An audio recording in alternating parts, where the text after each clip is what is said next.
sobre esse bear market, sobre o dinheiro estar acabando aí para as startups, para o mercado em si, um cenário mais inflacionário do que a gente tem visto nos últimos bons anos, e a gente quer trazer os reflexos disso para todo o Roy Hunter que está nos ouvindo aí, que impactos vai ter para nós? O que vocês pensam? Caos. Guerra, ferrou. literalmente. Derruba a mídia, não gasta mais. Só no CRM agora. Qual que é o overview? Do ponto de vista de vocês. Cara, eu acho que o grande ponto é que na maioria dos negócios, a verdade é que o impacto é perto de zero ou zero. A grande questão pra mim é que isso impacta muito dois tipos de negócios. Tu acha que tem uma espuma aí, então? Não, cara, não é que tem uma espuma, é que, vamos falar real, a padaria do Seu Zé não tem muito o que fazer, não tem muita mudança ali. Onde que eu vejo que tem um impacto grande? Mas isso em relação ao lance da falta de grana, mas tem falta o de impacto da grana, inflação, o financiamento, né? E tal. Mas as pessoas continuam com demanda, cara. Eu acho que, assim, business que são eficientes, geradores de caixa, sofrem menos. Quem que sofre muito agora? Quem queima caixa, ou seja, quem não consegue ser eficiente na operação por design, por qualquer motivo que seja. Qualquer startup. Que tá queimando muito caixa. E iniciativas que você tem uma visibilidade de retorno num prazo muito longo. O próprio Facebook, né? Lá a Meta, eles têm aquelas várias unidades que eles estão criando, que eles falam, cara, os próximos 5, 10 anos, e aí no último quarter, no resultado trimestral, o Mark falou, cara, a gente vai desacelerar o investimento nessas coisas que são de prazos muito longos. Não vamos parar, mas vamos dar uma desacelerada se a gente vê que não tá indo no ritmo que queria.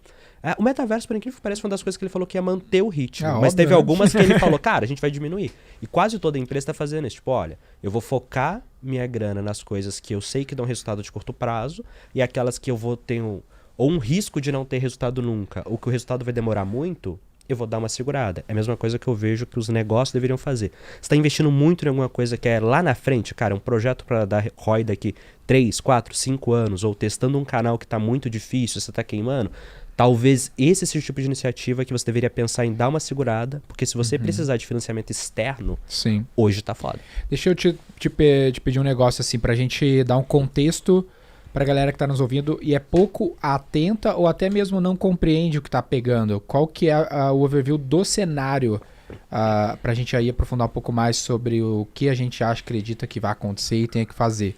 Como que, não que a gente seja o super economista aqui, é o Domingues que vai dar esse overview. Formado em economia, inclusive fez um podcast falando por que economia é uma boa formação para profissional de marketing. Porque todo marqueteiro deveria fazer economia. Deveria estudar economia, né? Qual que é a tua então visão estamos macro? falando hoje dia 20 de maio, né? 20 de maio, muda tudo. Acabei de olhar aqui. Acabei de olhar aqui, o Nasdaq caiu uns 30% desde o ponto alto uns 6 meses atrás, né? E na prática, o que o mercado faz, né? E o preço das ações são isso. Ela é uma antecipação do que vai acontecer na economia real. Tá bom. O mercado, ele sempre se move antes do que os demais agentes econômicos. Exemplo, março de 2020, que as bolsas fritaram. Começaram a cair antes do Covid impactar todo mundo. Exato. Então o mercado antecipa. Break. Exato. Então na época acho que não tinha nenhum caso de Covid no Brasil. O Bovespa já deveria estar caindo seus 10, 15, 20%, não me lembro ao certo. Então o mercado, e esse é o jogo do mercado financeiro, de quem investe, é sempre fazer apostas em relação ao futuro, né? Isso conversa sempre com o conceito básico do que é o preço de uma ação. O preço de uma ação é o valor que ela vai gerar, aquela empresa vai gerar no longo prazo, trazido ao valor presente, né? Colocando de forma simples. Então, o que esses 30% de queda estão falando? Que vai ter menos crescimento no futuro, e que provavelmente os ventos favoráveis que, enfim, estavam acontecendo até então, não vão ter mais. Tá. Que ventos eram esses? Economia pungente, um excesso de liquidez, muito investidor, capital fácil e barato, juros subiu, então capital hoje já está mais escasso. Isso, diferente do que você falou, acho que pode impactar bastante, inclusive a padaria do Seu Zé. Então quando a gente começa a pensar que o preço de uma ação está antecipando esse futuro, a gente está falando que tem um grande potencial de a gente ter uma recessão nos próximos não sei quantos meses. Legal. Recessão. O que é recessão? É o PIB parar de crescer, né? O que é o PIB? Isso eu tô acostumado. Você só cresce. Não, eu tô acostumado a viver no Brasil, né? Pô, faz tempo que esse PIB não cresce. Mais uma crise, né? A gente já tá dia, acostumado. Cara, não é novidade. Assim, todo ano tem alguma coisa. Todo ano sempre tem algum tema. O que eu tenho visto dos economistas a recessão nos Estados Unidos é a novidade, né? Acontecer uma recessão nos Estados Unidos seria a novidade. Alta de juros. Talvez. Porque a recessão no Brasil era o que estava acontecendo já, né? Não, a gente estava lento. A gente estava crescendo pouco. Recessão é crescimento negativo. Tipo, o que já Tipo rolou. o Dilma em 2015, Aham. 2016, tipo o Só ano uma de coisa, Covid. Domingos, um ponto, né? Quando eu falei que não tem muito impacto para o seu Zé, eu tô falando, tipo, eu não consigo enxergar muitas ações que ele possa fazer graças a Perfeito. isso. É diferente É um que ele não vai ruído. sentir. Pra ele é um É ruído, tipo, cara, se eu não sou é uma acionável, startup, né? sei lá, sou startup que faz round de financiamento a cada 12, 18 meses, Esse não cara sei o sente quê. na veia. E meus planos do que fazer vão ser muito alterados por conta do cenário. A padaria do seu Zé talvez ela até sofra, mas assim, ele não vai mudar uma estratégia de business com isso, ou dificilmente ele vai mudar a estratégia do negócio dele. Mas talvez deveria, tá? Esse é um ponto legal de Talvez discutir. deveria. Por quê? Porque no cenário de desaceleração econômica, o que tende a acontecer?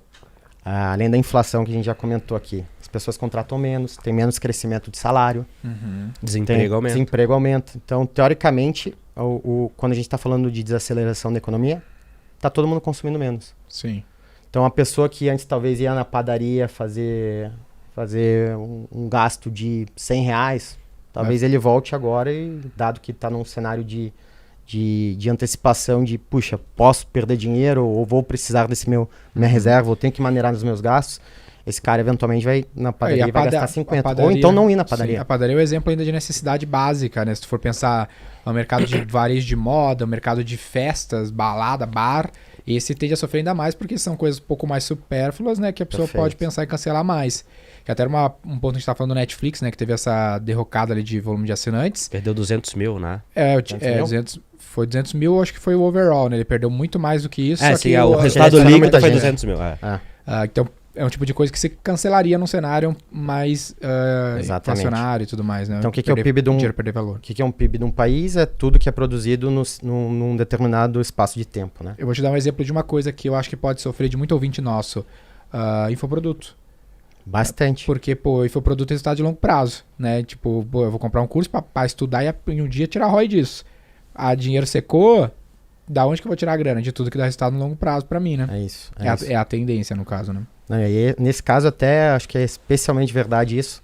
Alguém tem um dado de quantas pessoas acessam os infoprodutos que elas de fato compram, que terminam o curso? É menos de 20%. É né? bem Menos de baixo, é bem 20%. baixo. Menos de 20%. Ah, E acho Não, que... termina é menos de 10, se eu não me engano, cara. então é Só menos de que eu 20, lembro- tava certo. É. Isso mesmo. Isso mas uma- é pior ainda. Que, isso tipo, é no uma- G4 a gente fez um puta trabalho pra chegar a 15% de conclusão.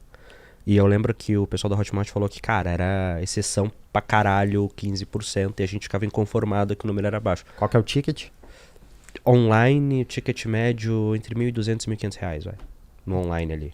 No presencial todo mundo finaliza, né? Porque é 3 Claro, dias você tá lá obrigado. fisicamente. Esse é o valor da educação em loco, né? É. Então isso é muito interessante. Eu acho que todo mundo que está até escutando aqui, fazendo uma autoanálise, provavelmente vai se ligar. Puta, quantos cursos eu comprei e não terminei? É. Acontece muito.